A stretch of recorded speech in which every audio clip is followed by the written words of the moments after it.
Did you know that Christmas used to last for 12 full days of chaos? Or that people once chose a peasant to be their king for the holidays? Our modern holidays can feel a little predictable.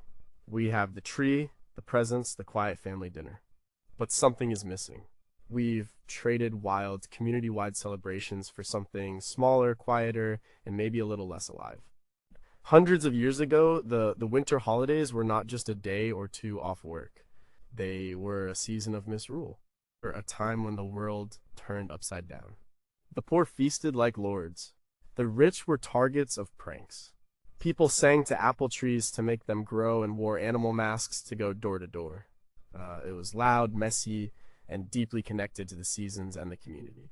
There was a necessary release after a year of hard labor. But what have we lost by taming our holidays? Have we sanitized them so much that we've scrubbed away the meaning? These aren't just quaint historical footnotes. They were traditions that served a purpose. They bound communities together, eased social tensions, and reminded people that even in the darkest part of winter, life and laughter would return. Let's look at some of these forgotten rituals. Maybe we'll find something worth bringing back. Number 17, what if a peasant ruled Christmas? Imagine your town's Christmas celebration. Now imagine it's being run by a random person chosen from the crowd. This person is now in charge. They command the mayor, the police chief, the wealthiest person in town. For the next few weeks, their word is law. This wasn't a fantasy. This was the Lord of Misrule. This tradition was one of the most beloved parts of the 12 days of Christmas, a period stretching from Christmas Day to Twelfth Night on January 5th. It was most popular in England from the 14th to the 17th centuries. The idea was simple. A commoner, often a peasant or a lower-ranking servant in a noble household, was appointed the Lord of Misrule. Sometimes they were chosen by drawing a bean from a cake, other times they were simply elected. Once chosen, this temporary king was given a mock court, complete with jesters and followers. His job was to preside over the season's feasting, drinking, and revelry. He was the master of the party. His reign was one of pure chaos. He would lead raucous parades through the streets. He would demand food and drink from the wealthy. He might hold a fake church service where prayers were sung backward. The normal rules of society were suspended. The Lord of Misrule's entire purpose was to turn the world on its head. Servants got to order their masters around. The poor were treated like royalty. It was a massive community-wide role reversal. Historians like Ronald Hutton, in his book The Stations of the Sun, explained that this wasn't just mindless fun. It was a social safety valve. Medieval life was brutally hierarchical. Most people had no power and no voice. The Lord of Misrule gave them a brief, controlled outlet for their frustrations. For a few days, they could mock the powerful without fear of punishment. It was a way to let off steam so the whole system didn't explode. The church and state actually encouraged it for a long time, seeing it as a way to keep the peace. Of course, not everyone loved it. The Puritans, who gained power in England in the 17th century, absolutely hated the Lord of Misrule. A writer named Philip Stubbs, in his 1583 book, The Anatomy of Abuses, called the Lord of Misrule a grand captain of all mischief. He saw these traditions as pagan, sinful, and a direct threat to a good Christian society. He and others like him successfully campaigned to have these practices banned. By the time the Puritans outlawed Christmas entirely in 1647, the Lord of Misrule was already fading away. Reviving, this isn't about causing riots, it's about remembering the value of flipping the script. What if, for one day, the family's youngest child made all the decisions? What if, at the office holiday party, the intern was put in charge instead of the CEO? Challenge our assumptions about who holds power and why. It reminds us that our rigid social structures are, in the end, just man-made rules. And sometimes, it's healthy to break them, but there are things we still don't know. How many lords of misrule took their power too seriously and refused to give it up when the holiday was over? What happened to them? Were there secret codes and messages passed during these chaotic festivals, planning for real rebellions? Did any real lord or bishop ever get permanently humiliated by a prank that went too far? What unspoken truths about the community were revealed when the powerful were forced into silence? Number 16, could singing to trees actually make a difference? It's a cold January night. The sun is set. You and your neighbors gather in an apple orchard. You're carrying shotguns, pots, pans, and a giant bowl of spiced cider. You pick the oldest, most respected tree in the orchard. You gather around it, you start singing to it, you bang the pots and pans to scare away evil spirits. You fire the shotguns into its upper branches. You pour cider onto its roots as an offering. Then you place a piece of cider-soaked toast in its branches for the robins, the good spirits of the tree. This is wassailing. Wassailing has ancient roots, coming from the Anglo-Saxon phrase wassail, which means be well or be healthy. It was a folk ritual practiced all over England, especially in cider-producing regions like Somerset and Herefordshire. It took place around Twelfth Night, marking the end of the Christmas season. The goal was simple and practical to ensure a good apple harvest in the coming year. People genuinely believed that by performing the ceremony, they were waking up the trees from their winter sleep and protecting them from any malevolent forces that might cause blight or a poor crop. There were two kinds of wassailing. The one in the orchard was about the trees. The other kind involved going from house to house, singing and offering a drink from the wassail bowl in exchange for gifts or money. This is a direct ancestor of our modern Christmas caroling. The wassail bowl itself was a key part of the tradition. It was a huge bowl, often made of wood, filled with a warm, spiced punch. The most common recipe was mulled ale, cider, or wine, mixed with sugar, cinnamon, ginger, and nutmeg, and topped with roasted apples. The name of this drink was lamb's wool. The practice seems strange to us now. We rely on science, fertilizer, and pesticides for our crops. But for medieval people, the world was a much more mysterious place. Spirits, both good and bad, were everywhere. The health of their crops was a matter of life and death. Wassailing was a way of taking some control. It was a community effort to ask for nature's blessing. The folklorists Iona and Peter Opie, in their book The Lore and Language of Schoolchildren, show how many of these seemingly strange rituals are about creating a sense of order and hope in an uncertain world. The tradition faded with the rise of industrial agriculture. Why sing to a tree when you can just spray it with chemicals? But it never completely died out. In some parts of England, wassailing ceremonies are being revived. People are rediscovering the joy of gathering outdoors in the winter, of connecting with their food sources, and of participating in a tradition that is thousands of years old. It reminds us that our relationship with nature isn't just about taking, it's also about giving back, even if it's just a song and a sip of cider. It's about showing respect. But what don't we know? Was there a specific song or chant that was thought to be the most powerful for waking the trees? Did different types of trees, like pears or cherries, require a different kind of wassailing ceremony? If a village performed a wassail and the harvest was still bad, who or what did they blame? Was there a bad wassail that could actually curse an orchard instead of blessing it? Number 15, why was bringing a log inside such a big deal? Today, if you hear the term Yule log, you probably think of a chocolate cake shaped like a log. But for centuries, the Yule log was an actual massive piece of wood, and the ceremony surrounding it was one of the most important parts of the Christmas celebration. You know, it wasn't just about having a fire, it was a ritual that connected the family to the health and prosperity of the home for the entire year. The tradition was common across Europe, especially in England, France, and the Germanic countries. The process began on Christmas Eve. The man of the house, along with his sons, would go out into the woods to find a suitable log, or, in some cases, an entire tree trunk. It had to be huge, big enough to burn continuously through the 12 days of Christmas. The type of wood was important. Ash was often preferred. Once selected, the log was decorated with ribbons and greenery. Then it was ceremoniously dragged back to the house. Getting it into the house was a major event. The whole family would have to help push and pull this enormous piece of wood through the door and onto the hearth. This act symbolized bringing the light and life of the forest into the home during the darkest time of year. Before it was lit, it was often blessed. People would pour wine or salt over it. The fire was lit using a splinter from the previous year's Yule log, which had been saved all year for this exact purpose. This created a continuous chain linking one year's fortune to the next. While the log burned, it was the center of the household. It provided warmth and light for all the holiday feasting and games. But it was also a source of magic. According to folklore historian Christina Hole's work, A Dictionary of British Folklore, the ashes from the Yule log were believed to have protective powers. They would be scattered on the fields to ensure fertility.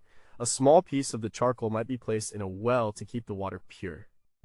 It was also believed that as long as the Yule log was burning, the house was protected from evil spirits and even lightning. Letting the fire go out before the 12 days were over was considered a very bad omen. The decline of the Yule log tradition was a practical one. As home design changed, the massive open hearths needed to accommodate such a log disappeared. They were replaced by smaller, more efficient fireplaces and eventually central heating. There was simply no place for a log the size of a small tree. The tradition survived only in its symbolic, edible form. Bringing this back isn't about ripping out our modern heating systems. It's about creating a central point for our holiday gatherings. Maybe it's not a log, but a special set of candles that you light every night, or a bonfire in the backyard on a specific day. The idea is to create a ritual of light and warmth that connects one year to the next. It's about saving a small piece of this year's celebration to kindle the next one, a physical reminder of continuity and hope. But the history is murky. What was the absolute original Yule log ceremony like before it was absorbed into Christmas? Was it part of a Norse pagan ritual to honor the god Thor? When a family's Yule log went out by accident, what specific rituals did they perform to ward off the bad luck they believed was coming? And what did people do if the splinter from last year's log was lost or destroyed? Was there a backup plan for keeping the luck of the house alive? Number 14, what did a pig's head have to do with Christmas? A huge feast is laid out on the table, but the centerpiece isn't a turkey or a ham. It's the head of a wild boar, roasted and decorated with a shiny red apple stuffed in its mouth. As it's carried into the hall, everyone stands up and sings a special song, the Boar's Head Carol. This was the pinnacle of the medieval Christmas feast. The boar's head tradition was especially popular in the great halls of nobles, universities, and wealthy manors in England. It was a symbol of wealth, status, and courage. Wild boars were incredibly dangerous animals to hunt. They were fierce, powerful, and known to kill hunters. To successfully hunt a boar and bring its head to the table was the ultimate display of man's triumph over the wildness of nature. Serving it at the Christmas feast was a way of showing that the household was prosperous and protected. The ceremony was elaborate. The head would be prepared by the kitchen staff, often seasoned with spices and herbs. It was then brought into the dining hall on a large, ornate platter, sometimes made of gold or silver. It was a moment of high drama. A procession would be led by the chief server or a group of singers. The famous carol, which dates back to at least the 15th century and is still sung today at Queen's College, Oxford, tells the story. The lyrics celebrate the beast, its capture, and the joy of the feast to come. The first verse goes, "The boar's head in hand bear I, bedecked with bays and rosemary, and I pray you, my masters, be merry, so many as be at this feast." The origins of this are likely pre-Christian. The boar was a sacred animal in many pagan cultures. For the Norse, it was associated with the god Freyr, a deity of fertility and harvest. Sacrificing a boar was a key part of their Yule celebrations, meant to ensure a prosperous year ahead. As Christianity spread, it didn't stamp out these old traditions, it absorbed them. The pagan sacrifice was transformed into the Christian feast's centerpiece, as described by historian Clement Amiles in his book Christmas in Ritual and Tradition, Christian and Pagan. The boar became a symbol of Christ's triumph over sin. Why did this tradition fade? For one, wild boars were hunted to extinction in Britain by the 17th century. It became impossible to get the main ingredient. People started substituting a regular pig's head, but it didn't have the same symbolic power. Also, as society changed, the grand communal feasts in great halls became less common. The Christmas celebration moved from the public hall to the private family dining room, and a massive, intimidating boar's head didn't quite fit the new, cozier atmosphere. Reviving the boar's head feast isn't about going out to hunt dangerous animals. It's about having a show-stopping centerpiece at your meal. It's about making the presentation of the food a moment of celebration and drama. Maybe it's a beautifully decorated cake or an elaborate dish that takes a group effort to bring to the table. The point is to create a moment of shared awe and appreciation for the food and the people who prepared it, turning the meal itself into a form of entertainment. But questions remain. What were the specific decorations on the boar's head meant to symbolize? Did different herbs represent different wishes for the household in the new year? We know the carol from Oxford, but were there other regional boar's head carols that have been lost to time? And in households that couldn't afford a boar, what animal did they use as a poverty boar? And did it have its own special ceremony? What was the one part of the boar's head that the lord of the manor always claimed for himself? Number 13, why did people wear animal masks and cross-dress at Christmas? Imagine a knock at your door on a dark winter night. You open it to find a group of figures standing on your doorstep. They aren't carolers. They are silent. They are wearing masks, some shaped like animal heads. Some of the men are dressed as women and some of the women as men. They don't speak, but they enter your house through gestures. They might perform a small, strange play or a dance. You are expected to give them food and drink. After they receive their payment, they leave as silently as they came. These were the mummers. Mumming, or guising, was a widespread European tradition during the 12 days of Christmas. The word mumming comes from an old German word meaning masked or disguised. It was a form of folk theater and social ritual. Small groups of people, usually young men from the village, would disguise themselves with masks, costumes, and sometimes by blackening their faces with soot. The key was to be completely unrecognizable. The performances they put on were often simple, traditional plays. The most common was the St. George and the Dragon play, a story of death and resurrection. In the play, a hero, St. George, fights a villain, the Turkish knight, or a dragon. The hero is killed, but then a comical doctor character comes in and brings him back to life with a magic potion. This theme of resurrection was deeply tied to the time of year. It was a symbolic drama about the death of the old year and the rebirth of the new, the triumph of life over the darkness of winter. But there was another, more chaotic side to mumming. As described by the churchman Alcuin of York as early as the 8th century, these disguised visitors could also be a source of trouble. Because they were anonymous, they could, get away with things they normally wouldn't. They might play pranks, steal food, or harass people they had a grudge against. The cross-dressing and animal masks were particularly offensive to church authorities, who saw them as pagan and immoral. Numerous church councils throughout the Middle Ages tried to ban mumming, but the tradition was too popular to be stopped.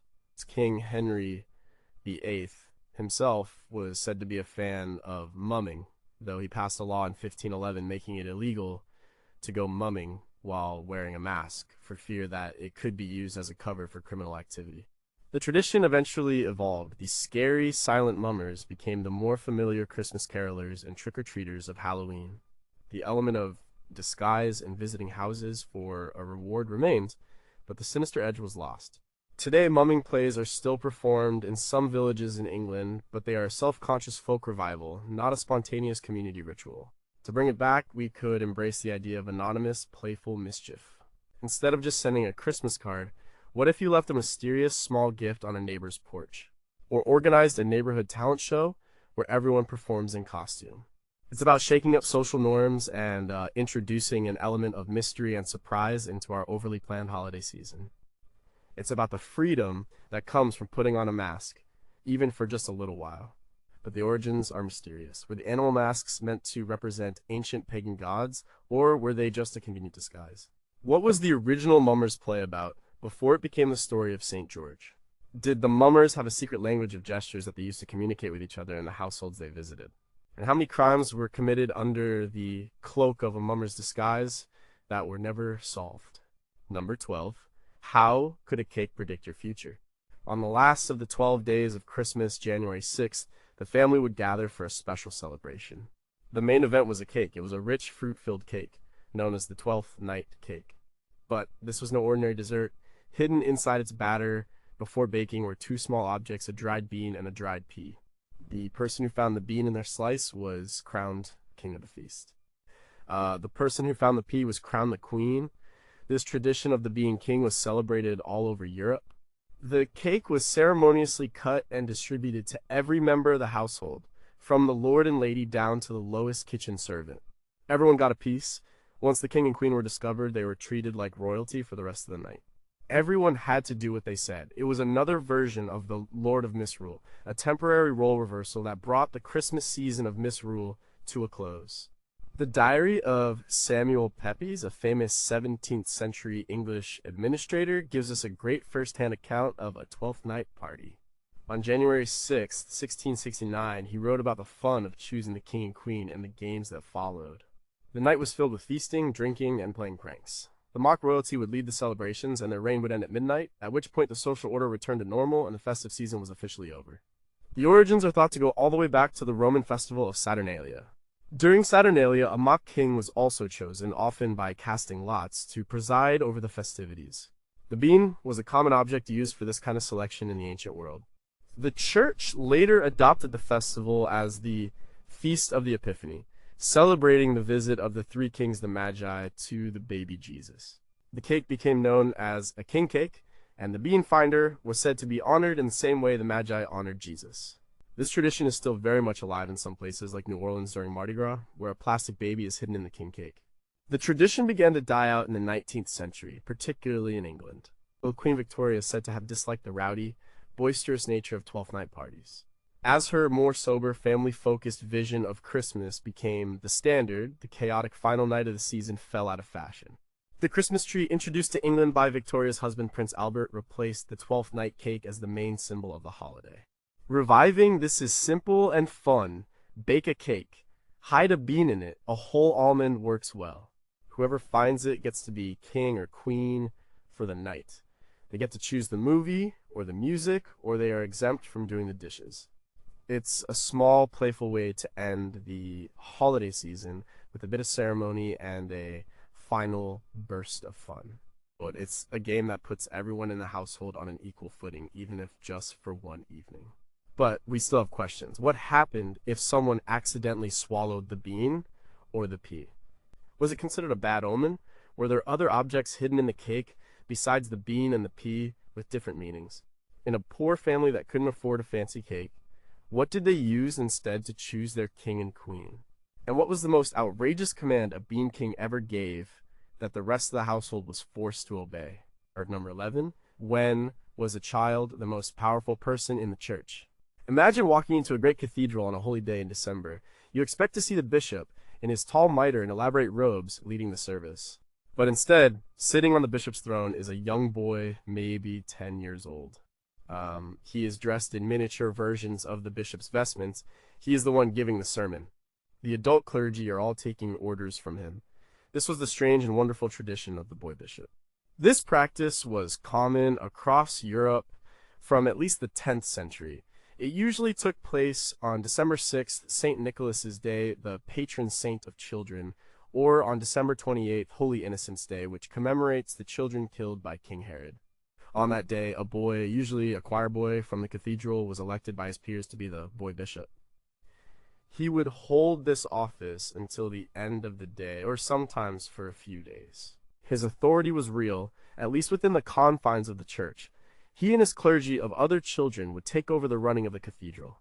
They would lead the processionals, sing the chants, and the boy bishop himself would deliver a sermon. While he couldn't celebrate Mass, he performed every other function of a real bishop. The adult clergy, including the actual bishop, had to step aside and act as his assistants. In some towns, the boy bishop and his followers would even parade through the streets, collecting money and offering blessings to the people. This was yet another example of the medieval love for role reversal during the Christmas season. It was part of the same world turned upside down impulse that gave us the Lord of Misrule. Historians like E.K. Chambers, in his book The Medieval Stage, argue that it was a way of honoring both childhood and the idea of humility. It was a living lesson from the Bible: the last shall be first, and the first shall be last. It reminded the powerful church leaders that their authority was temporary, and that in the eyes of God, a child was just as important as a bishop. The sermons delivered by the boy bishops were often written for them by the adult clergy. Some of these sermons have survived. They are usually quite serious, urging people to live a better life. But you can imagine there was also a lot of fun involved. It was a chance for the choir boys, who lived a very strict and disciplined life, to have some power and be the center of attention. The tradition was a target for reformers. It was seen as a mockery of the church and its holy rituals. King Henry VIII of England banned the practice in 1541, seeing it as a childish superstition. Although his daughter, Queen Mary, I briefly revived it, it was permanently abolished by Queen Elizabeth I. The Protestant Reformation, with its emphasis on sober and serious worship, had no place for such theatrical and chaotic traditions. Reviving the boy bishop isn't about mocking religion. It's about giving children a real voice and real responsibility. What if, for one day, a school was run by a student council? What if a community meeting was chaired by a teenager? It's about listening to the perspectives of the young and reminding ourselves that wisdom doesn't only come with age. It's a way to practice humility and see our world through fresh eyes, but so much is unknown. What was the election process for the boy bishop like among the choir boys? Was it a serious political campaign or just a game? Did a boy bishop ever get into real trouble for a sermon that was too critical of the adult clergy? What was the biggest and most lavish procession a boy bishop ever led? And did any of these boys, having tasted power at such a young age, go on to become actual, powerful bishops later in life? Number 10. Did people give gifts on the right day? If you ask someone today when they exchange Christmas gifts, they would say December 25th. It seems obvious, but for much of history, that wasn't the main day for giving presents. For centuries, the most important day for gift giving during the winter season was New Year's Day. In the Roman Empire, the New Year's celebration was called Calends. It was a time for exchanging good luck gifts called strinae. These were usually simple things like coins, honey, or branches from a sacred grove, meant to wish the recipient a sweet and prosperous year. As the Roman Empire became Christian, the church tried to stamp out this pagan gift-giving tradition. They wanted the focus to be on the birth of Christ on December 25th, a day for solemn worship, not for exchanging presents. But the tradition was too strong. People kept giving gifts on January 1st. Throughout the Middle Ages and into the Tudor and Stuart periods in England, New Year's Day remained the primary day for it. This was especially true for the upper classes. The monarch would hold a great court where they would receive gifts from all their nobles. This wasn't just a friendly exchange, it was a political necessity. The value of the gift a noble gave to the king or queen was a direct reflection of their loyalty and status. We have detailed records from the court of Queen Elizabeth I, listing every single New Year's gift she received, from jewels and gold coins to elaborate gowns, and even, in one case, a pair of black silk stockings. For common people, the gifts were more modest. Landlords might give their tenants food or drink. People would exchange small tokens of good luck. Christmas Day itself was a more religious affair, centered on a big feast.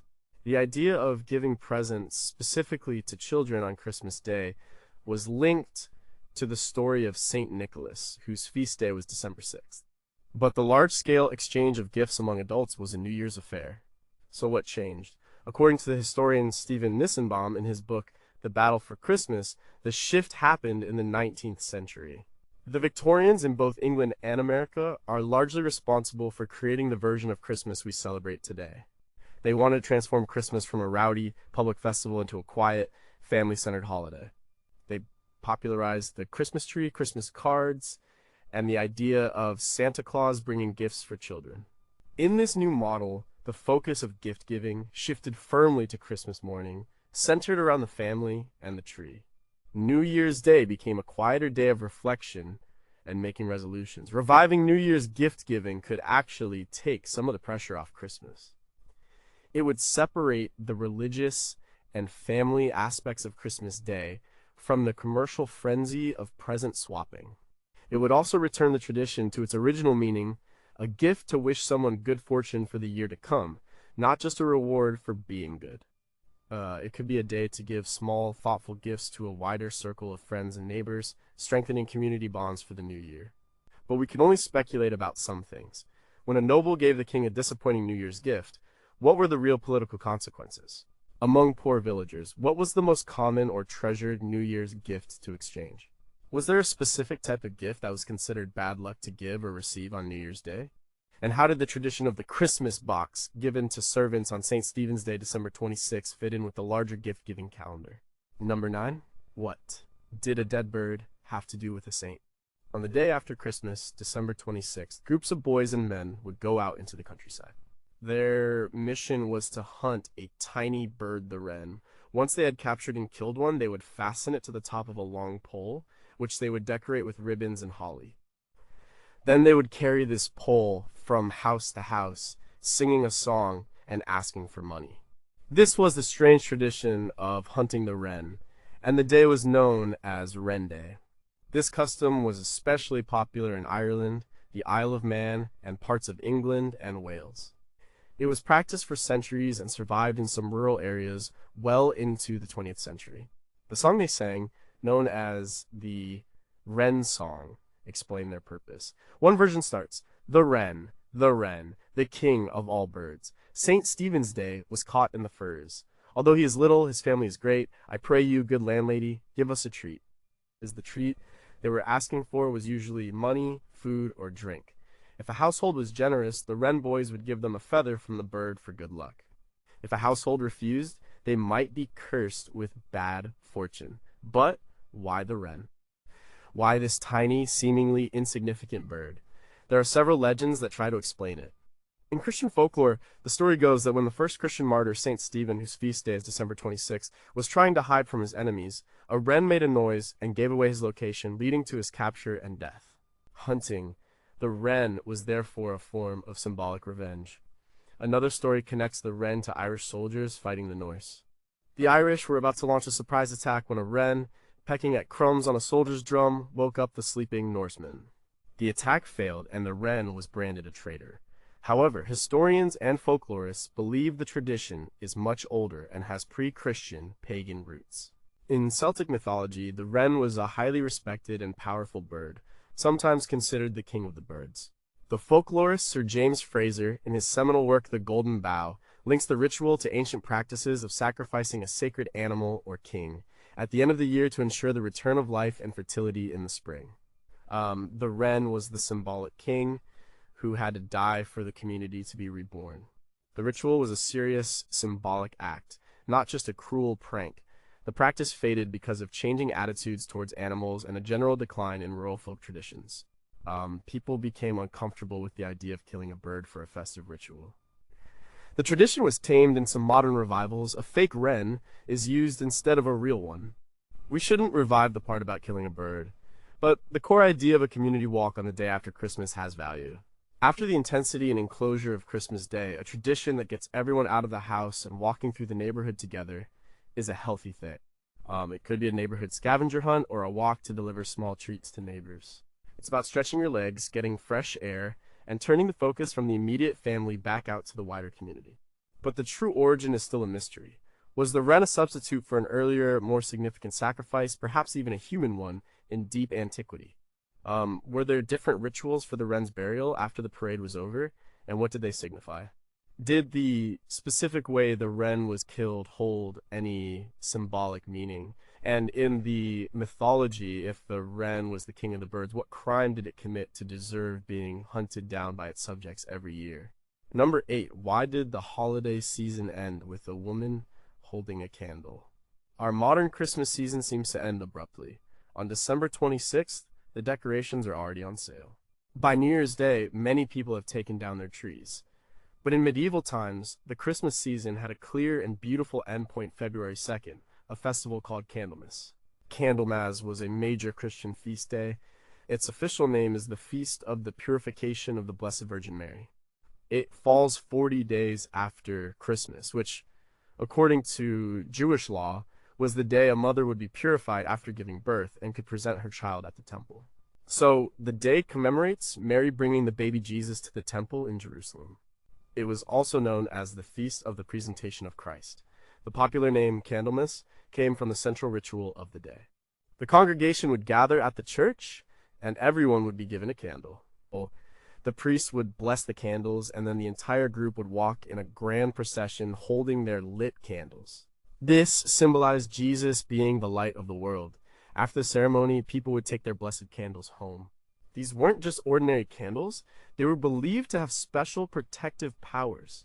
According to folk belief, a lit Candlemas candle could ward off evil spirits, protect a house from storms and lightning, and provide comfort to the sick and dying. For most people, Candlemas was the official end of the Christmas season. It was the day you were supposed to take down all your Christmas decorations, like the holly and ivy. There was an old superstition that if you left your decorations up after Candlemas, you were inviting goblins to live in your house. An old English poem says, "Down with the rosemary," and so down with the bays and mistletoe, down with the holly, ivy all, wherewith ye dressed the Christmas hall. The festival also had deep roots in the agricultural year. It was a cross-quarter day, marking the halfway point between the winter solstice and the spring equinox. It was seen as the first hint of spring. There were many weather-related proverbs associated with the day. The most famous one is still with us in a slightly different form. If Candlemas Day be fair and bright, winter will have another flight. If Candlemas Day be clouds and rain, winter is gone and will not come again. This is the direct ancestor of the American tradition of Groundhog Day. Candlemas lost its importance after the Protestant Reformation in England, which did away with most of the saints' days, processions, and elaborate rituals. The Christmas season was shortened, eventually shrinking to the 12 days, and then, for many, to just Christmas Day itself. We lost that long, slow transition out of winter. Reviving Candlemas gives our holiday season a better conclusion. Instead of a sudden stop, it offers a gradual winding down. It's a day to pack away the decorations with a sense of ceremony. You could have a special family dinner or light candles all around the house as a final farewell to the darkness of midwinter. It's a moment to look back at the holiday season that has passed and to look forward to the coming spring. It provides a sense of closure. But its history has gaps. What was the pagan festival that Candlemas replaced? Many historians believe it was related to the Roman festival of Lupercalia or the Celtic festival of Imbolc, but the exact connection is unclear. What was the secret to making a Candlemas candle that was believed to be more powerful than others? Was it the type of wax or the prayers said during its making? What happened to a person who was caught leaving their Christmas decorations up after the deadline? Was there a specific punishment ritual performed by the community? Number 7, was there a holiday for donkeys? In the middle of January, the people of a French town would lead a donkey into their main church. The donkey would be draped in a beautiful golden cloth. A young girl, holding a baby, would be riding on its back. They would lead the donkey all the way up to the altar. The priest would then begin the church service. But at the end of every prayer, instead of saying Amen, the entire congregation would bray like a donkey, hee-haw, hee-haw, hee-haw. This was the Feast of the Ass. This festival, celebrated on January 14th, was particularly popular in France during the 12th and 13th centuries. It was meant to commemorate the flight of the Holy Family into Egypt to escape King Herod. The donkey was the guest of honor because it was the animal that carried the Virgin Mary and the baby Jesus to safety. The festival was a mix of serious religious observance and chaotic folk celebration. The ceremony was recorded in a medieval manuscript called the Office of the Ass from Beauvais.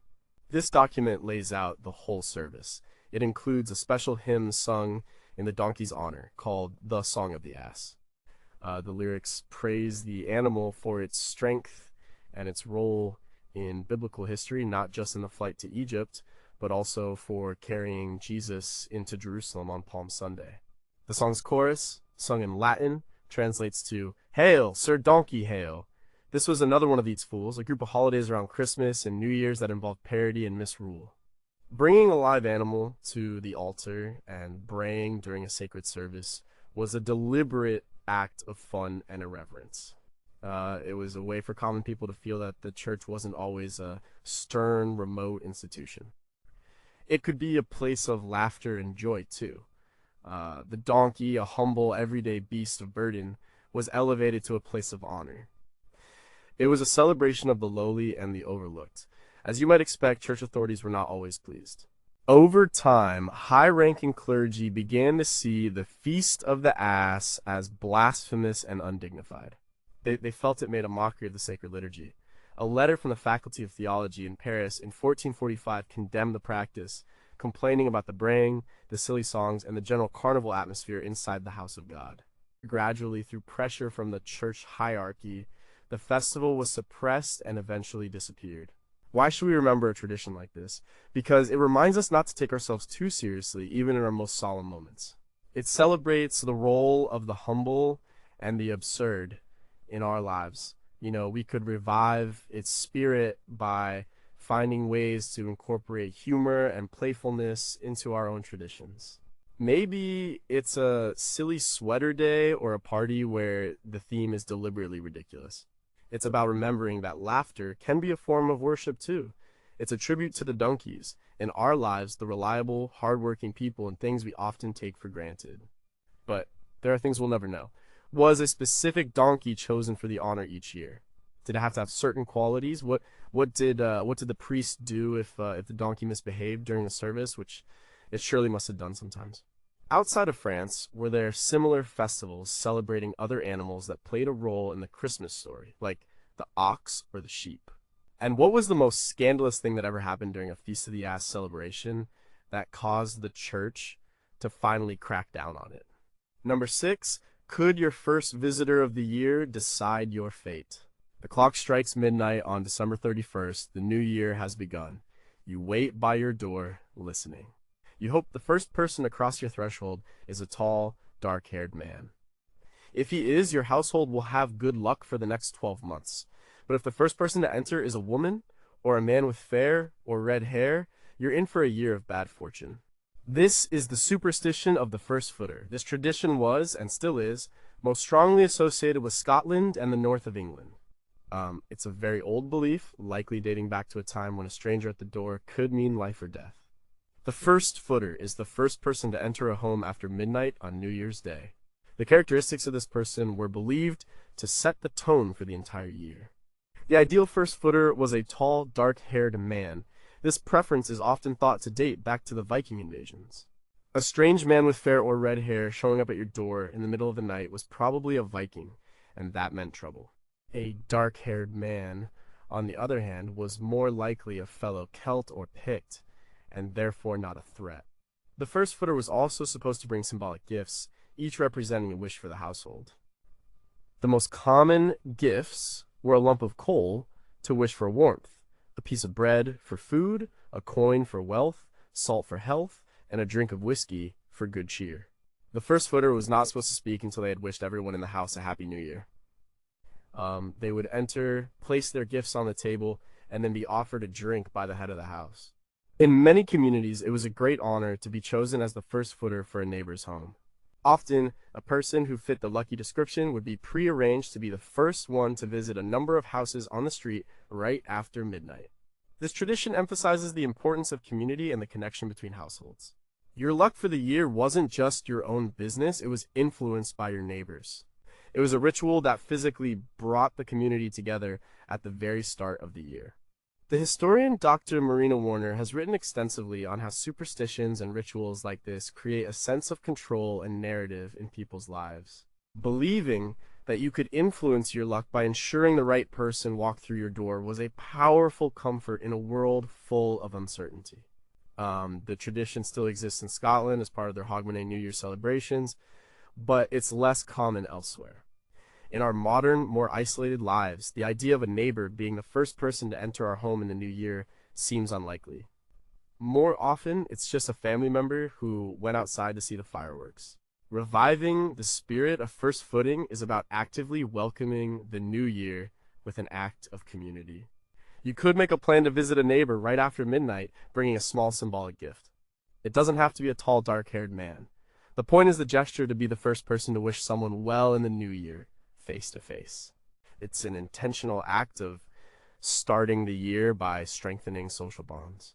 But there are questions about its origins. Is the dark-haired man theory about the Vikings really true, or is it a more modern invention to explain an older belief? What happened in a household where the only person available to be the first footer was a bad luck blonde woman? Were there counter rituals they could perform to undo the curse? Did first footers have a specific route they took through the village, and was there a hierarchy of which houses were most important to visit first? Number 5. Why did people deck the halls with warring plants? So we sing about it every year. Deck the halls with boughs of holly. Holly is the quintessential Christmas plant. But in the Middle Ages, holly wasn't alone. It was always paired with its rival, ivy. And the two plants represented a symbolic battle between the sexes that played out all winter long. Holly and ivy were the two most important plants for winter decoration, long before the Christmas tree became popular. They were brought into the house during the darkest part of the year because they were evergreens. In a world where all the other trees looked dead, holly and ivy were symbols of eternal life and the promise that spring would return. This is a very ancient pre-Christian idea. The Druids, for example, believed that holly's prickly leaves repelled evil spirits. But in medieval folk tradition, the plants took on a new layer of meaning. Holly, with its tough, prickly leaves and strong wood, was seen as a male symbol. Ivy, which is a clinging, winding vine, was seen as a female symbol. Bringing them into the house together was a representation of the partnership between man and woman. But it was also a friendly competition. There were numerous folk songs and carols from the 15th and 16th centuries that were structured as a debate between holly and ivy. One famous carol, the Holly and the Ivy, which we still sing, has been softened over the years. But older songs are much more direct about the rivalry. In some songs, the men of the household would sing the verses praising holly, and the women would sing the verses praising ivy. They would argue about which plant was superior. For example, a holy verse might sing about how holly can stand on its own in the forest, while an ivy verse would praise the ivy for its ability to grow anywhere and bring life to old stone walls. This battle of the sexes was a common theme in medieval entertainment. It was a playful way to acknowledge the tensions and dependencies between men and women. The scholar and historian Richard Green, in his collection The Early English Carols, includes several examples of these debate carols. The competition wasn't serious or hateful, it was a game, a form of holiday fun that allowed men and women to tease each other within a structured traditional format. In the end, both plants were needed to decorate the hall, just as both men and women were needed to make a household. The tradition of pairing the two plants and understanding their symbolic rivalry has mostly been lost. We still use holly, but ivy is much less common in Christmas decorations, and we've certainly lost the playful songs and the battle of the sexes they represented. The focus has shifted entirely to the Christmas tree. Bringing this back would be a wonderful way to add another layer of meaning to our decorations.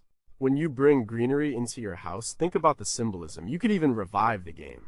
Have the men in the family decorate one side of the room with male symbols and the women the other with female symbols, and have a playful debate about which is better.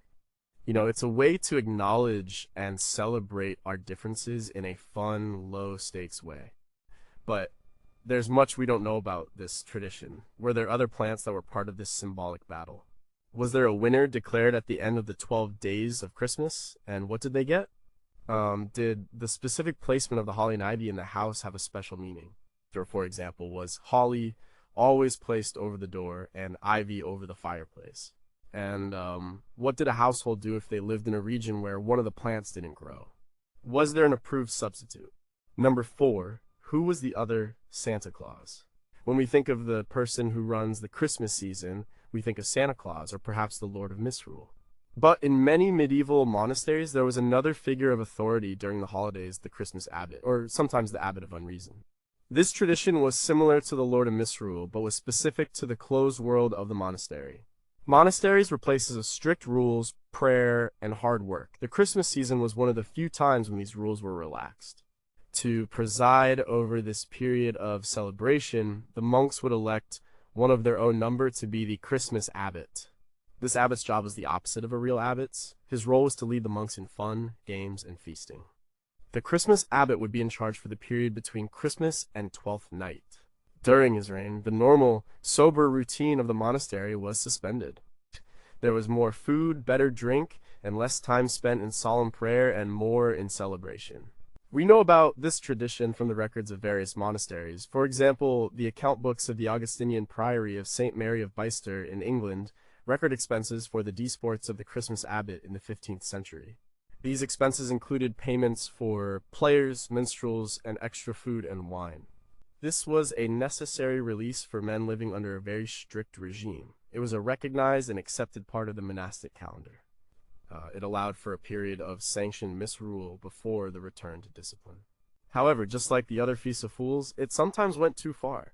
There are records of church authorities complaining about the behavior of these Christmas abbots and their followers. They were accused of holding mock services, singing lewd songs, and generally behaving in ways that were not fitting for monks. The Council of Basel in 1431 specifically condemned these kinds of elections and festivals within the church.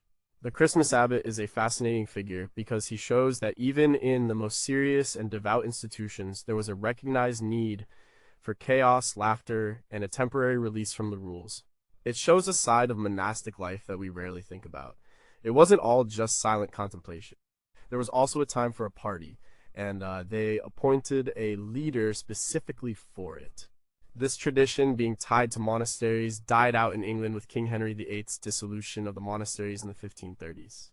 In other parts of Europe, it faded with the general church reforms that clamped down on folk rituals. Reviving this idea is about creating space for managed chaos in our own institutions. In a workplace, it could mean appointing a chief fun officer for the month of December, whose only job is to organize fun, non-work-related activities. In a family, it could be putting one person in charge of planning all the games and entertainment for the holiday season. It's about officially recognizing that fun and misrule are not just things that happen by accident. They are important enough to be planned and led. But there are many unanswered questions. How was the Christmas abbot elected? Was it a popular vote or was it a monk known for being particularly fun-loving? What were the limits of his power?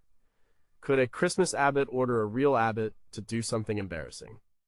We have records of the expenses, but what exactly were the disports and games they played? And what happened to a Christmas abbot who was particularly bad at his job and presided over a boring holiday season? Number 3, why did Plow Monday mean dressing as an old woman? The Christmas season was over. The 12 days of feasting and fun had ended. It was time to get back to work. The first Monday after Twelfth Night was known in England as Plow Monday. It was the traditional start of the agricultural year, the day when farmers would return to the fields to begin the plowing for the spring crops. But it wasn't a quiet or somber return to work. It was one last, strange day of celebration. On Plow Monday, a group of young farm workers called plow jags, or plow bullocks, would drag a plow through the village.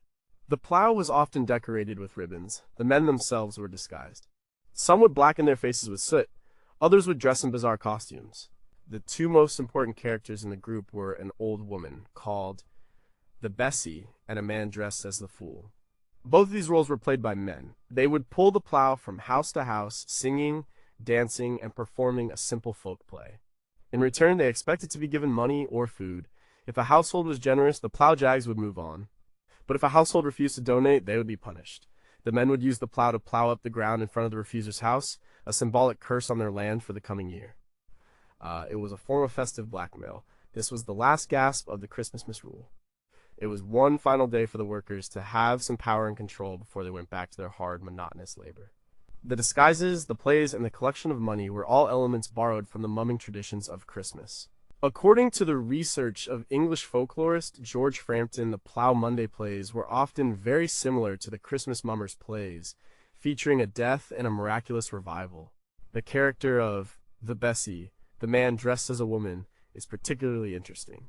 This kind of cross-dressing was common in folk rituals. The Bessie was often a comic figure who would interact with the crowd and collect the money. This role of a man-woman figure is found in folk traditions all over the world and often has deep roots in ancient fertility rituals. The tradition was strongest in the eastern agricultural counties of England like Lincolnshire and Cambridgeshire. It began to fade in the late 19th century as agriculture became more mechanized and the old village-based society started to break down. The idea of threatening to plow up someone's lawn if they didn't give you money didn't fit well with the more civilized Victorian era. We could revive the spirit of Plow Monday as a way to mark the transition from holiday back to work. On the day everyone returns to the office or school after the new year, you could have a special breakfast or a welcome back party. The key is to acknowledge that the transition is a difficult one and to ease into it with one final shared moment of fun. It's about recognizing the importance of the work to come, but not letting go of the festive spirit all at once. But the origins of the characters are still debated. Why was the lead comic figure always an old woman named Bessie? Does she represent a forgotten pagan goddess of the earth? And who was the fool meant to be? Was the act of plowing up a lawn just a prank, or was it believed to be a real curse that could cause crop failure? And how much money did a typical group of plowjags collect on a successful day? Number 2, what was the original kissing bough? Long before the Christmas tree, the centerpiece of the English Christmas celebration was a kissing bough. It was a beautiful, fragrant, and highly symbolic decoration that hung in the main room of the house. And yes, it was the ancestor of our small sprig of mistletoe. A kissing bough was a homemade decoration. It was usually made from 2 hoops of wood or wire. One passed through the other to create a spherical shape. This sphere was then decorated with evergreens, holly, ivy, rosemary, and bay leaves. It was a ball of living green hanging in the house as a symbol of life in the dead of winter.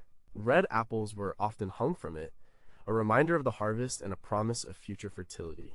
The bottom of the bough was decorated with a special plant mistletoe, and in the very center there were often candles, which would be lit on Christmas Eve. This creation would be hung from the ceiling in the main hall or doorway. It was under this bough that the family would exchange their greetings and signs of peace. The tradition of kissing under the mistletoe comes directly from this. In medieval and Tudor England, anyone standing under the kissing bough could be kissed. It was a place of licensed fun and flirtation during the festive season. The symbolism of the plants was very important. As we've seen, holly and ivy represented the male and female. The apples were a pagan symbol of fertility. Mistletoe was a plant held sacred by the Druids. They believed it had magical healing powers and was a symbol of peace. According to Norse mythology, the god Balder was killed by an arrow made of mistletoe. His mother Frigg wept tears that became the mistletoe's white berries, and she decreed that the plant should from then on be a symbol of love, not death, and that anyone who passed under it should exchange a kiss. Kissing bough was the heart of the home celebration. It was a focal point for the family's hopes for the coming year, life, the evergreens, fertility, the apples, and peace, the mistletoe. The tradition is described in detail in many historical accounts and is mentioned in books like Alison Weir's A Tudor Christmas. So, why did we trade this complex, symbolic decoration for a giant tree? The Christmas tree is a German tradition. It was popularized in England in the mid-19th century by Queen Victoria's German husband, Prince Albert. A picture of the royal family with their decorated Christmas tree was published in 1848, and soon every fashionable home had to have one. The tree, with its focus on presents underneath, replaced the kissing bough with its focus on human interaction and symbolism as the center of the celebration. We traded a symbol of community for a symbol of commerce. Making a kissing bough is a wonderful way to revive a lost tradition. It's a craft project the whole family can do together, and it changes the focus of the room. Instead of everything pointing towards a tree in the corner where the presents are, a kissing bough hangs in the center of the room, a place where people gather and interact. It's a beautiful, natural decoration that brings a deeper level of meaning back into the home. But its earliest form is lost to us. How was the very first kissing bough constructed, before people had wire hoops? What was the full extent of the games and rituals that took place beneath it, besides just kissing? Was there a specific time during the 12 days of Christmas when the bough was thought to be at its most powerful? And why was mistletoe, a plant so important to pagan belief, allowed by the church to be part of this central Christmas decoration when so many other traditions were banned? Number one, what if Christmas was optional? Today, Christmas feels inescapable. The music starts in November. The pressure to buy, to celebrate, to feel a certain way is immense. But in the Middle Ages, the 12 days of Christmas were a season of misrule in a deeper sense. It wasn't just about fun and games. It was a time when the normal rules of work and social obligation were suspended. For many people, participation was a choice. The core of the medieval Christmas was not presents or shopping. It was the cessation of work. From Christmas Day until Plough Monday, for most agricultural workers, all labor stopped. This was a radical idea in a society where life was defined by constant, back-breaking work. As the historian Chris Durston notes in his book The Rights of Descent, this extended holiday was one of the most cherished aspects of the year for the common person. It was a time for rest, for community, and for celebration. The celebrations themselves were largely public and participatory. They happened in the Great Hall of the Manor, in the church, and in the streets. People went mumming. They chose a Lord of Misrule, they went wassailing. These were not activities you consumed passively, like watching a Christmas special on TV. They were things you did with your neighbors, but you could also choose not to. If you wanted a quiet holiday, you could simply stay home. The pressure was not on individual families to create a perfect Christmas in their own home. The celebration was a public utility, available to all who wanted to join in. There was no single, correct way to celebrate. Traditions varied hugely from one region to the next, and even from one village to the next.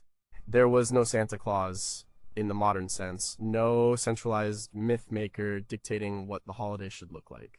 Christmas was a sprawling, chaotic, and highly localized collection of folk traditions, religious observances, and pagan survivals. It was messy, it was alive, it was optional. This all began to change in the 17th century with the rise of the Puritans. They saw the whole messy business as pagan and sinful. In 1647, the English Parliament, led by Oliver Cromwell, officially banned the celebration of Christmas. For over a decade, it was illegal to hold a Christmas church service or to feast. People were expected to work as normal on December 25th. This attempt to abolish the holiday created a backlash, and when the monarchy was restored in 1660, the celebration of Christmas came back. But it came back changed, and in the 19th century, it was completely reinvented by the Victorians. They domesticated it, they moved the celebration from the public square into the private home. They created a new set of traditions, the tree, the cards, the family dinner, Santa Claus, that were all centered on the nuclear family and the giving of gifts. They made it a holiday about consumption and domestic perfection. They created the Christmas we know today with all of its pressures and expectations. The most radical tradition we could revive from the Middle Ages is the idea of Christmas as a voluntary public festival. It means letting go of the pressure to create a perfect Instagram-worthy holiday in our own homes. It means focusing on rest and community instead of on spending and stress. It means remembering that the core of the holiday is the simple cessation of work. It means creating public celebrations that anyone can join if they feel like it, and feeling no guilt if they don't. It's about giving ourselves and others the freedom to celebrate in a way that is meaningful to us, or not to celebrate at all. But as we look back, the biggest questions remain. In a society with such rigid social structures, how real was the freedom of the Christmas season? Was it just a carefully managed illusion to keep people content? How many people chose to ignore the public chaos and simply enjoy the quiet time off? And the most important question of all, if we stripped away all the modern commercialism and the Victorian inventions, what would be left of our Christmas? Would we even recognize it?